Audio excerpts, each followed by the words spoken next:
27 million people came to Chicago in 1893. They came for the fair they called the White City Huaritiers, a glowing preview of the future, built almost overnight on the shore of Lake Michigan. Electric light, moving pictures, the first Ferris wheel the world had ever seen, but 3 miles away, past the lights and the music, another building had just finished construction. From the street, it looked like an ordinary hotel, a place for fairgoers to rest their heads. No one checking in noticed the doors that opened onto brick walls, or the stairs that led nowhere, or the gas lines built into rooms that had no windows at all. By the time the fair closed its gates for the last time, the man who built it would be gone. And no one, not then, not now, has ever agreed on how many people never checked out. This is the story of H. Holmes. Before he was H. Holmes, he was Herman Webster Mudgett, born in New Hampshire in 1861, the son of a strict religious household. He trained as a physician, and by every account, he was a gifted one. But medicine wasn't what interested him, money was. Even in medical school, he'd learned something most of his classmates never thought about. Bodies had value. Cadavers could be bought, sold, used to fake deaths and collect insurance payouts. In 1885, he abandoned his wife and young son and left for Chicago, and left the name Mudgett behind with them. From here on, he was Dr. Henry Howard Holmes. He was, by every description, magnetic, charming, the kind of man people trusted almost immediately, which turned out to be exactly the point. Holmes took a job at a pharmacy on the corner of 63rd and Wallace in the Englewood neighborhood, and before long he owned it, after the elderly couple who ran it mysteriously disappeared. Across the street, he began building. What started as a modest two-story building with shops below and apartments above kept growing. A third floor added, then rooms within rooms.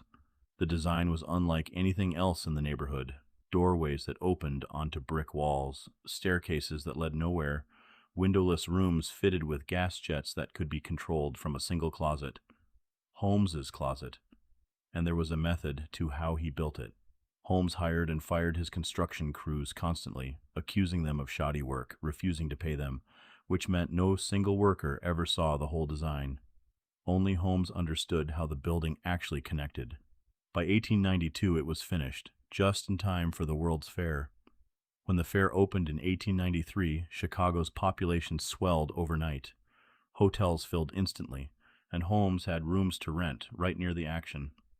Many of his guests were women, some travelers, some drawn in by promises of work, some by Holmes himself, who had a pattern of proposing marriage to women shortly after meeting them.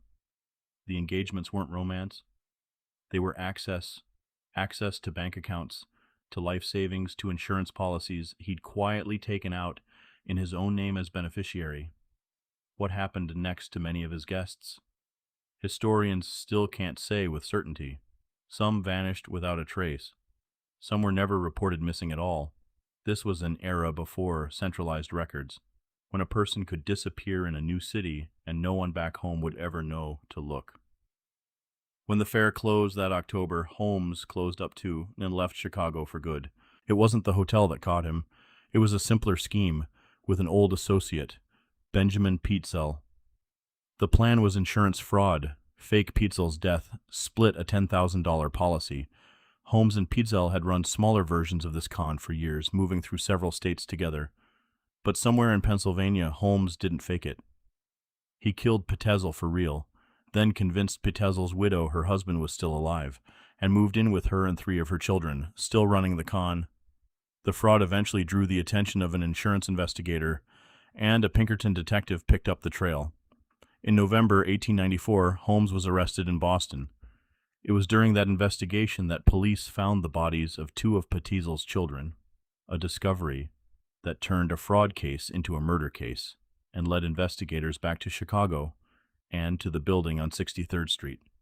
After his arrest, Holmes confessed to 27 murders. Newspapers ran with numbers even higher, some claiming as many as 200 victims inside the murder castle. But historians who've spent years on this case tell a different story. Much of the 200 victims figure can be traced not to evidence, but to a sensational pulp book published decades later in 1940, long after Holmes was dead and unable to challenge any of it. The number modern researchers can actually confirm, based on evidence and documentation, closer to 9. 9 is still 9 lives, but it's a very different story than the one that's been told for over a century, and maybe that's the real lesson here. Sometimes the legend grows so large it swallows the truth whole, which, if you've been watching this channel, might sound a little familiar. That's the story, the whole story, not just the legend that's been repeated for 130 years. If you want the next full case told the same way, subscribe, and let me know in the comments. Should the next one be historical again or something more recent?